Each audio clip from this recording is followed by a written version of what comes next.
My name is Shalini. आज मैं आपको पढ़ाने वाली हूँ क्लास 12 का सॉलिड्स चैप्टर का क्लास 7th। आज हम 7th लेक्चर करेंगे इस चैप्टर का और हमारा चल रहा है प्रतिष्ठा बैच। प्रतिष्ठा बैच जिसकी आज 7th क्लास है। ओके स्टूडेंट्स, एंड हम साथ साथ डिस्कस कर रहे हैं सॉलिड स्टेट सॉलिड्स, इसकी भी आज 7th क्लास है। तो स्टूडेंट्स, हम लोग इससे पहले काफ़ी चीज़ें डिस्कस कर चुके हैं। जिन स्टूडेंट्स को पता नहीं है कि किस तरह से आपको स्टडी करनी है या किस तरह से मेरे बैचेस ज्वाइन कर सकते हैं, वो स्टूडेंट्स मेरी वीडियो के डिस्क्रिप्शन बॉक्स में जाकर के उनको लिंक मिल जाएगा टेलीग्राम चैनल का, उसको सब्सक्राइब कीजिए एंड उसके बाद आप मुझे टेलीग्राम पे पर्सनली मैसेज कर सकते हैं। मैं आपको ग्रुप्स में ऐड कर दूंगी और उसके बाद आपको वहाँ पे नोट्स, PDF, ये सारी चीजें आपको मिलती रहेंगी, नोटिफिकेशंस मिलती रहेंगी लाइव क्लासेस की एंड प्रैक्टिस शीट्स मिलती रहेंगी। तो स्टूडेंट्स, आज की क्लास को स्टार्ट करते हैं। आज हम लोग पैकिंग एफिशिएंसी को डिस्कस करेंगे कि कितनी एफिशिएंटली जो है किसी यूनिट सेल के अंदर पार्टिकल्स को प्लेस किया गया है या प्लेस होते हैं और कितना स्पेस खाली रहता है, उसकी बात करेंगे। तो हम बात करते हैं packing efficiency.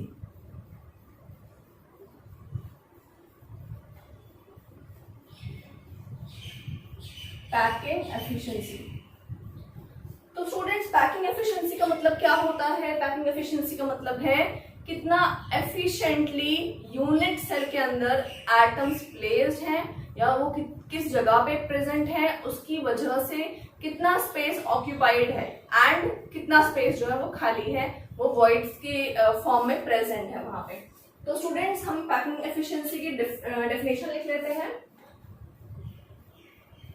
The space which is occupied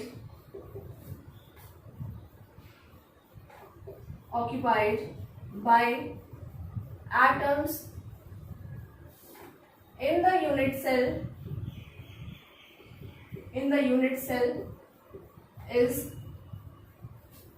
या कह सकते हैं unit cell shows its packing efficiency. Its packing efficiency. ठीक है स्टूडेंट्स, एंड हम इसके साथ में क्या कह सकते हैं कि जो खाली स्पेस है हमारे पास वो क्या होगी? द स्पेस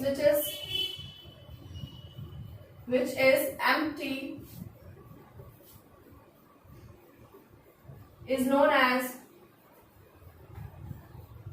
as void या इंटरस्टिशियल स्पेस।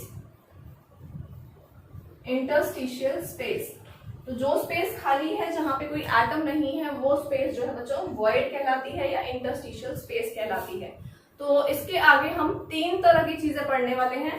सबसे पहले आपको पता है कि हम सिंपल क्यूबिक सेल जो है, सिंपल क्यूबिक सेल, इसके अंदर पढ़ेंगे कितने एटम्स हैं, क्या पैकिंग एफिशिएंसी है।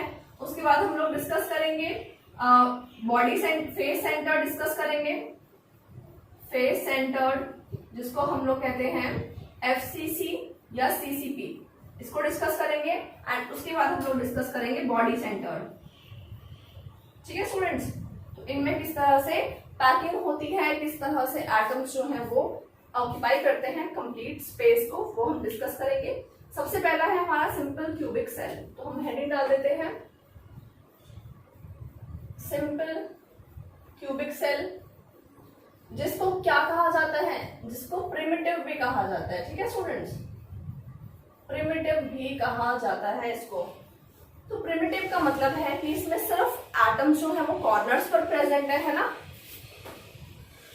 तो एटम्स कहाँ प्रेजेंट है? Only on corners. ठीक है स्टूडेंट्स, कॉर्नर्स पर जो है इसके एटम्स प्रेजेंट हैं। इसके अलावा नंबर ऑफ एटम्स कितने हैं यहाँ पे वो देख लेते हैं। नंबर ऑफ एटम्स कितने होंगे आपको पता है? अगर सिर्फ कॉर्नर्स पे एटम है तो हर एटम का कॉन्ट्रीब्यूशन 1/8 होता है एंड कॉर्नर्स आर 8, तो इसका मतलब 1 एटम जो है per unit cell 1 atom present है। ठीक है बच्चों, अब मैं आपको डायग्रामेटिकली शो कर देती हूँ। ये है हमारा यूनिट सेल जिसके कॉर्नर्स पे एटम्स हैं। सॉरी, अगर मैं इसको थोड़ा सा एक फेस को दिखाऊं आपको, तो ये एक्चुअली थोड़े पास पास होते हैं एटम्स, लाइक दिस। ठीक है बच्चों, इस तरह से होते हैं, थोड़े ज्यादा पास होते हैं, जैसा यहाँ पे वैसा क्लोज ज्यादा होते हैं। तो आपको पता है कि जो ये लेंथ है, साइड की लेंथ है, इसको बोलते हैं ए। ठीक है, this is edge length, edge length, ये एज है। ठीक है स्टूडेंट्स, एंड जो ये हमारा यूनिट सेल है, इसमें एज लेंथ जो है वो यहाँ से यहाँ तक होगी। ठीक है, this will be the edge length कह सकते हैं, तो इसको हम ए मान लेते हैं। एंड यहाँ पे रेडियस कितने हुए, एक ये रेडियस हुआ, एक ये रेडियस हुआ, तो आप कह सकते हैं edge length is equal to 2 radius 2 r. 2 radius आ गए ना, कवर हो गए ना इतने में, एज लेंथ में। देखो अगर ये टच करेंगे स्फेयर्स आपस में, तो जो एज लेंथ है वो 2 रेडियस के बराबर होगी। तो a is equal to 2r in case of simple cubic cell. ठीक है स्टूडेंट्स, तो ये हो गया पहला, आपको नंबर ऑफ एटम्स निकालने होते हैं, आपको एज लेंथ का फॉर्मूला डिराइव करना होता है। दूसरी बात है what is the volume of cube या फिर यूनिट सेल। कह सकते हैं हमारा जो क्यूबिक यूनिट सेल है उसका वॉल्यूम कितना होगा। तो कितना होता है बच्चों इसका यूनिट सेल का वॉल्यूम, ये होता है ए क्यूब, है ना, आप जानते हो ना, साइड इंटू साइड आपने छोटी क्लासेस में पढ़ा होगा। तो ए क्यूब, एंड ए की वैल्यू है 2r, तो 2r क्यूब अगर मैं करती हूँ तो ये कितना आ जाएगा, 2 2 4, 4 2 8, 8r क्यूब आ जाएगा। ठीक है ना, तो यहाँ पे इन दिस केस वॉल्यूम जो है वो 8r क्यूब है। Now I am going to calculate volume of, यहाँ पे यूनिट सेल हमारा जो था उसका हमने निकाल लिया वॉल्यूम। अब मैं निकाल रही हूँ वॉल्यूम ऑफ एक एटम का। वॉल्यूम ऑफ एटम कितना होगा, तो बच्चों वॉल्यूम ऑफ एटम क्या फॉर्मूला होता है, 4/3 pi r cube, 4/3 pi r cube, ये फॉर्मूला रहता है। ठीक है बच्चों, तो हमने दोनों चीजें निकालनी है। अब यहाँ पे इसको मैं इक्वेशन नंबर 1 पुट कर रही हूँ, इसको इक्वेशन नंबर 2 पुट कर रही हूँ, इसको इक्वेशन नंबर 3 पुट कर रही हूँ।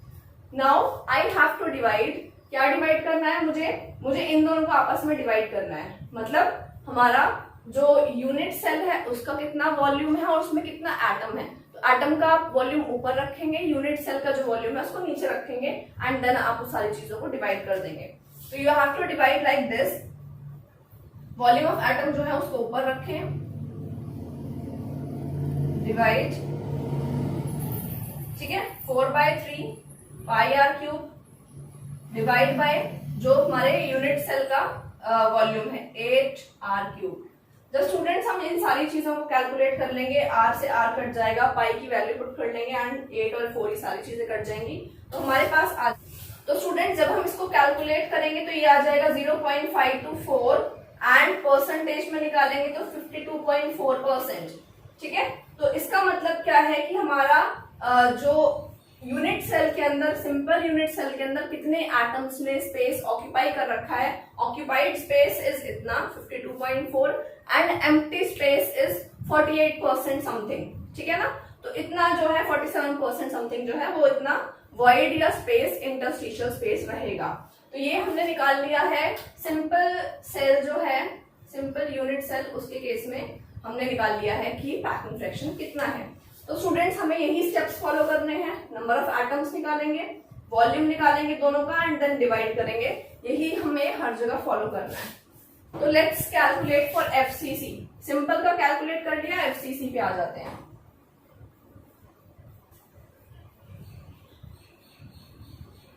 Let's calculate for FCC, heading डाल देते हैं नंबर 2 एफसीसी, फिर या फिर इसको कहते हैं सीसीपी। ठीक है, इस केस में हम पैकिंग फ्रैक्शन निकालते हैं। तो एटम्स कितने होंगे पहले निकालिए। एटम्स कितने होते हैं बच्चों, 4 होते हैं ना, आपको पता होगा।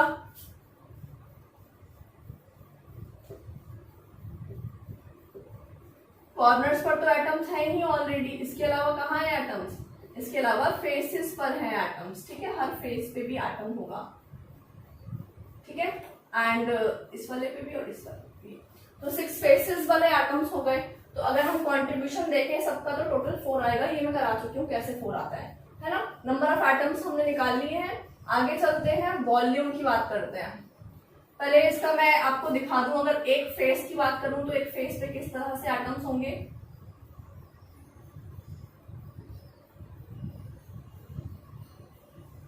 ये एक फेस का पार्ट है, ठीक है। ये मैं एक फेस शो कर रही हूँ, दिस इज फेस। फेस पे ये इस तरह से होगा, ठीक है। अगर मैं इसको यहां से यहां तक पॉइंट ड्रॉ कर देती हूं, तो बच्चों अगर मैं इसको ABCD पुट कर दूं, ABC, है ना, तो मुझे ये चीज निकालनी है, मुझे A की वैल्यू निकालनी है। मैं कैसे निकालूंगी? What is AB, what is BC? क्या है? एज लेंथ है, A के बराबर है दोनों, है ना। AB और BC जो है दोनों ही एज लेंथ है, A के बराबर है। AC कैसे निकालेंगे? Using the Pythagoras theorem. By using Pythagoras theorem, ये आपने पढ़ा होगा छोटी क्लासेस में, ठीक है। पाइथागोरस थ्योरम कैसे लगाते हैं, ओके। तो यहाँ पे लगा देते हैं इसको, एंड आप जानते हो AB square plus BC square is equal to AC square, है ना। अब वैल्यू पुट करिए, ये तो है। तो स्टूडेंट्स यहाँ पे हमारा AB स्क्वायर जो है वो A स्क्वायर है, ये भी हमारा A स्क्वायर है, और AC स्क्वायर जो है हमारा, हम अगर इसको AC निकालना चाहते हैं तो हम इसको अंडर रूट कर देते हैं। तो ये हो जाएगा under root 2A square is equal to AC, and AC जो है हमारा किसके बराबर है? 4R के बराबर है। आप यहाँ देख सकते हो, है ना बच्चों, R R R R इस तरह से। तो अगर मैं इसको क्या करती हूँ, मैं A की टर्म्स मैं इसको सॉल्व कर लूँ अगर हल्का सा, तो अंडर रूट यह आ जाएगा A अंडर रूट 2, ठीक है, और यहाँ पे आ जाएगा 4R। तो A is equal to 4 by root 2R, ये हमारे पास A की वैल्यू आ चुकी है, ठीक है बच्चों। एंड हमें यही निकालना था, इसको हम इक्वेशन नंबर 1 पुट कर देते हैं। दूसरी चीज हम क्या निकालते हैं, हम A की वैल्यू निकालने के बाद volume of cubic unit cell निकालेंगे। तो volume of cubic unit cell कितना होगा यहाँ पे? यहाँ पे भी वही फॉर्मूला लगाया जाएगा, कैसे? A क्यूब होता है यूनिट सेल, ठीक है, और 2R तो है नहीं यहाँ पे। A की वैल्यू क्या है अब यहाँ पे? 4 बाय रूट 2 है, 4 बाय रूट 2 इसका होल क्यूब, ठीक है ना। ये हो गया हमारा इसका वॉल्यूम। अगर मैं इसको सिंपल लिखना चाहूं तो कितना हो जाएगा? 4 into 4 into 4 by 2 into root 2, ठीक है। 4 4 16, 16 32 बाय रूट 2, ये इतना हो गया स्टूडेंट्स, ठीक है ना। ये आ गया हमारे पास वॉल्यूम इसका, क्लियर है। एंड यहाँ पे R था, R क्यूब, तो इसको R क्यूब यहाँ हम रहने देते हैं, ठीक है। आगे चलते हैं, अब हम निकालेंगे volume of atom. Volume of atom is the next step. Volume of atom का भी फॉर्मूला वही है, 4 बाय 3 पाई R क्यूब। और यहाँ पे अब कितने वॉल्यूम लेना पड़ेगा आपको? कितने एटम्स हैं? 4 है, तो 4 से एक्स्ट्रा मल्टीप्लाई करना है इसको। क्यों 4 क्यों लिया हमने? बिकॉज ये FCC का केस है, ठीक है। तो 4 by 3 pi R cube into 4 divide by, ये तो हमारा सॉल्व करके आएगा, एंड डिवाइड बाय किससे डिवाइड करना है इसको? यूनिट सेल के, आपको इससे डिवाइड करना है, ठीक है स्टूडेंट्स। तो ये हमारे पास आ गया है इक्वेशन नंबर 2, ये इक्वेशन नंबर 3 और ये इक्वेशन नंबर 2। तो अगर हम इसको डिवाइड कर देंगे, इसको सॉल्व कर देंगे, तो हमारे पास जो आंसर आएगा वो होगा FCC के केस में पैकिंग फ्रैक्शन, ठीक है स्टूडेंट्स। बहुत सिंपल था, वही स्टेप्स हमें हर जगह फॉलो करने हैं जो हम अब तक फॉलो करते हुए आ रहे हैं, एंड यहाँ पे कोई भी ज्यादा दिक्कत नहीं है। बस ये ध्यान रखना था कि आपको इसको कैसे कैलकुलेट करना है, ये बस ये वाला पार्ट थोड़ा सा एक्स्ट्रा है यहाँ पे, ठीक है बच्चों। तो यहाँ पे इसको सॉल्व करेंगे तो ये आएगा 0.74 इसका fraction, and in percentage it will come out to be 74% packing fraction होता है FCC के केस में। तो थर्ड वाले पे चलते हैं बच्चों। थर्ड वाला हमारा रहेगा बॉडी सेंटर्ड यूनिट सेल, है ना। तो बॉडी सेंटर्ड की बात कर लेते हैं BCC की, उसको भी ऐसे कैलकुलेट करेंगे, यही स्टेप्स लगाने वाले हैं। पहले हम A की वैल्यू निकालेंगे, है ना बच्चों। A की वैल्यू निकालेंगे, जैसे यहाँ 4 बाय रूट 2R आया, वो निकाल के वॉल्यूम निकाल के दोनों का फिर डिवाइड कर देना है सिर्फ, ठीक है। तो चलते हैं थर्ड वाले पे, बॉडी सेंटर्ड, या फिर जैसे कह सकते हैं BCC यूनिट सेल।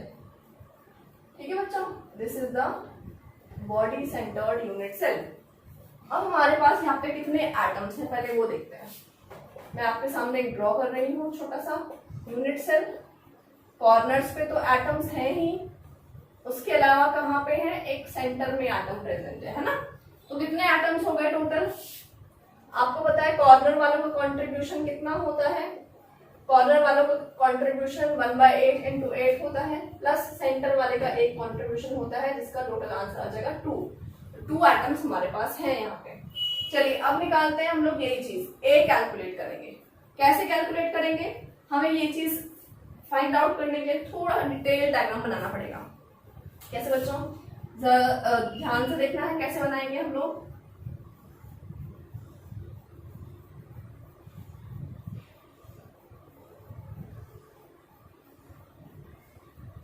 ये हमारा यूनिट सेल हो गया है, ठीक है। इसके बाद जितने भी कॉर्नर्स पे एटम्स हैं हमारे, उनको हम ड्रॉ करने वाले हैं। इसके बाद में बच्चों कहाँ पे है एटम हमारा, एक सेंटर पे एटम है, ठीक है, सेंटर पे एक एटम है हमारा। अब हमें इस तरह से हम लाइन ड्रॉ करेंगे।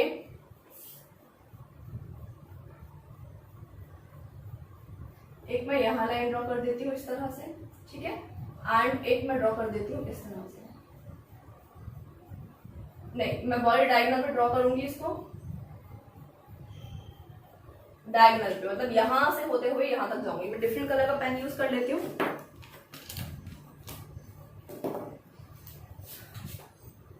दिस एंड यहां से मुझे जाना है यहां तक, ठीक है। तो मैं जो कंसिडर करने वाली हूँ यहाँ पे जो ट्रायंगल, वो ये वाला कंसिडर करने वाली, दिस वन, ठीक है, इस तरह से। तो इनके नाम रख देते हैं, फटाफट से इनके नाम रख देते हैं। A, B, C and D, ठीक है बच्चों। तो अभी हमें कैलकुलेट करना है एक्चुअल में जो डिस्टेंस, वो डिस्टेंस ये वाला है, ठीक है, A और D का डिस्टेंस है, क्योंकि हमें उसको कैलकुलेट करना है सेंटर से जो पास हो रहा है। उसके लिए क्या तरीका फॉलो करेंगे, इस डिस्टेंस को निकालने के लिए हमें क्या पता होना चाहिए, ये पता होना चाहिए और ये पता होना चाहिए, बट हमें AC ही नहीं पता है अब तक। पहले AC फाइंड आउट करेंगे। AC कैसे फाइंड आउट करेंगे, पाइथागोरस थ्योरम से, जो हम कर चुके हैं। तो सबसे पहले हम लोग कंसिडर करते हैं ABC को। कंसिडर ABC ट्रायंगल, इसको अगर हम कंसिडर करते हैं ABC को, तो AB square plus BC square is equal to AC square, right. AB और BC क्या है बच्चों, एजेस हैं, एजेस मतलब साइड्स हैं, है ना, किसी भी यूनिट सेल के साइड्स है ना। तो साइड्स को हम क्या लिखते हैं, A, तो A square plus A square is equal to AC square. तो AC स्क्वायर की वैल्यू क्या आ गई, 2A स्क्वायर, ठीक है। Now AC is equal to √2A, ठीक है बच्चों। इतना आ गया हमारे पास AC की value. We are having this value, we know this value. अब हमें ये निकालना है। Now we are going to consider triangle ACD। ACD की बात करते हैं, पहले ABC की बात कर ली, अब ACD की बात करते हैं। तो बच्चों A, C और D, तो ये इसकी वैल्यू कितनी है, AC की वैल्यू √2A, इसकी वैल्यू कितनी है A, इसकी वैल्यू हमें निकालनी है जिसमें रेडियस प्रेजेंट है। तो चलिए लिख लेते हैं वही पाइथागोरस थ्योरम, ठीक है। तो लगाते हैं यहाँ पे AC square plus CD square is equal to AD square. Okay students, ठीक है। क्या करेंगे अब इसको, AC की वैल्यू कितनी है, AC की वैल्यू रखनी है हमें √2A, CD की वैल्यू कितनी रखनी है A, इसका स्क्वायर और इसका स्क्वायर, ठीक है। नाउ AD स्क्वायर की वैल्यू रखेंगे पर बाद में, ठीक है ना। तो मैं इसको थोड़ा यहां लिखती हूं, √2A स्क्वायर। अगर मैं इसको सॉल्व करूंगी तो कितना आ जाएगा, 2A स्क्वायर आ जाएगा ना। 2A square plus A square कितना हुआ, 3A square is equal to AD square है ना। तो बच्चों AD कितना होगा, AD is equal to √3A square. ठीक है। एंड इसको अगर मैं सॉल्व करूं तो √3a ये आ गया। What is AD? AD क्या है बच्चों? कितने रेडियस हैं AD पे ये गिनो। जो ये रास्ता दिखाई दे रहा है आपको AD, इसमें कितने एटम्स हैं? एक ये एटम, एक ये एटम, एक ये एटम। तो इस पे भी बच्चों एक एटम ये है, एक एटम ये है और एक एटम ये है। तो एक रेडियस यहां से शुरू होगा R, एक रेडियस R, एक रेडियस R और एक रेडियस R ये होगा। ठीक है, तो कितने हैं यहाँ पे? 4 रेडियस आ गए इसमें A और D में। तो क्या लिखे हैं? 4R लिख देती हूँ मैं इसको। तो बच्चों what is the value of A now? A की वैल्यू अगर मैं निकालना चाहूँ तो 4/√3R ये वैल्यू हमने निकाल ली है। ठीक है, थोड़ा सा ये कॉम्प्लिकेटेड है BCC में, अदरवाइज ये बिल्कुल इजी था। जो यहाँ पे हमने एक स्टेप किया, वो स्टेप करने के बाद में हमें थोड़ा सा ये वाला पोर्शन जो है उसको इमेजिन करना है। तो कितना आ गया? यहाँ पे कितना था? 4/√2R और यहाँ पे कितना है? 4/√3R। ठीक है स्टूडेंट्स, वैसे इस वाले फॉर्मूले पे भी क्वेश्चंस आ जाते हैं, ये भी इंपॉर्टेंट है लर्न करना। ओके, ये हमारी इक्वेशन नंबर 1 हो गई है। अब क्या करते हैं हम? इसको कैलकुलेट करने के बाद क्या करते हैं? Volume of the unit cell निकालते हैं, है ना बच्चों? तो मैं इस पार्ट को रब कर रही हूं और मैं यहाँ पे निकाल रही हूं वॉल्यूम। चलो इधर आ जाते हैं, क्लियर कर लेते हैं। Volume of the unit cell. ठीक है बच्चों, volume of unit cell. Unit cell क्या है हमारा? क्यूब की फॉर्म में है तो A क्यूब होगा। A की वैल्यू कितनी है? 4/√3R। इसका क्यूब कर दीजिए तो कितना होगा? 4 × 4 × 4 √3 × √3 × √3। ठीक है, तो बच्चों कितना आ जाएगा? ये R क्यूब रहेगा साथ में, तो 3 और 3 नीचे रहेगा। 4 × 4 = 16, 16 × 4 = 64/3√3 R क्यूब। इतनी वैल्यू हमारे पास आ गई है। ठीक है, वैसे नहीं भी सॉल्व करेंगे फर्दर तो भी चलेगा, क्योंकि आगे तो सब कैंसिल आउट हो ही जाना है। ओके बच्चों, एंड अब आगे चलते हैं, हम लोग कैलकुलेट करते हैं। इसको इक्वेशन नंबर 2 रख देते हैं। Now we are going to calculate volume of sphere atom. Volume of atom, ठीक है, वॉल्यूम ऑफ एटम का क्या रहता है? 4/3πr³। अब यहाँ पे भी R की वैल्यू पुट कर दीजिए बच्चों। ठीक है, यहाँ पे भी R की वैल्यू आप पुट कर देंगे। उसके बाद में क्या करेंगे? Cancel out. R की वैल्यू पुट नहीं करनी है, इनको कैंसिल आउट कर देंगे। ये हो गया हमारा। एटम्स कितने हैं? 2 हैं BCC केसेस में, 2। इसको 2 से मल्टीप्लाई करना है। ठीक है, नाउ इक्वेशन नंबर 3 हो गई है। नाउ डिवाइड कर देते हैं। डिवाइड कैसे करेंगे? आप रखिए, एटम का ऊपर रखना है 4/3πr³ × 2 डिवाइडेड बाय 64/3√3 R³। इसको सॉल्व करिए बच्चों, ये हमारा आ जाएगा 0.68 and in percentage it will be 68%। तो हमारे पास तीनों फ्रैक्शंस हमने कैलकुलेट कर लिए हैं, FCC, BCC and simple unit cell का भी। ठीक है, तो मैं आपको कंपैरिजन एक लिखवा देती हूँ, किसमें सबसे एफिशिएंट पैकिंग होती है वो एक देख लेते हैं। तो स्टूडेंट्स इसको रब कर देती हूँ।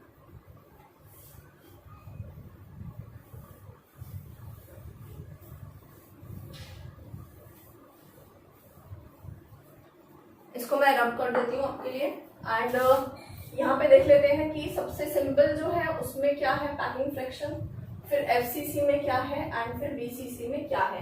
BCC में आया 68%, सिंपल में आया था 52.4%, तो FCC में आया था 74%। ठीक है, तो हमारे पास ये तीनों फ्रैक्शंस आ गए। सबसे ज्यादा जो ऑक्यूपाइड स्पेस है ये पैकिंग फ्रैक्शन है। ठीक है, पैकिंग एफिशिएंसी है। तो सबसे ज्यादा पैक कौन सा है बच्चों? FCC, है ना।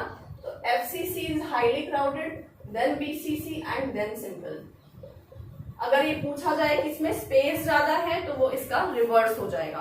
ठीक है बच्चों, तो आज की क्लास में हमने क्या पढ़ा? हमने डेरिवेशन पढ़ा। मैं आपको यहाँ पे एक होमवर्क दे देती हूँ। मैंने आपको करा दिया है, आपकी NCERT में भी डेरिवेशन है ये वाली।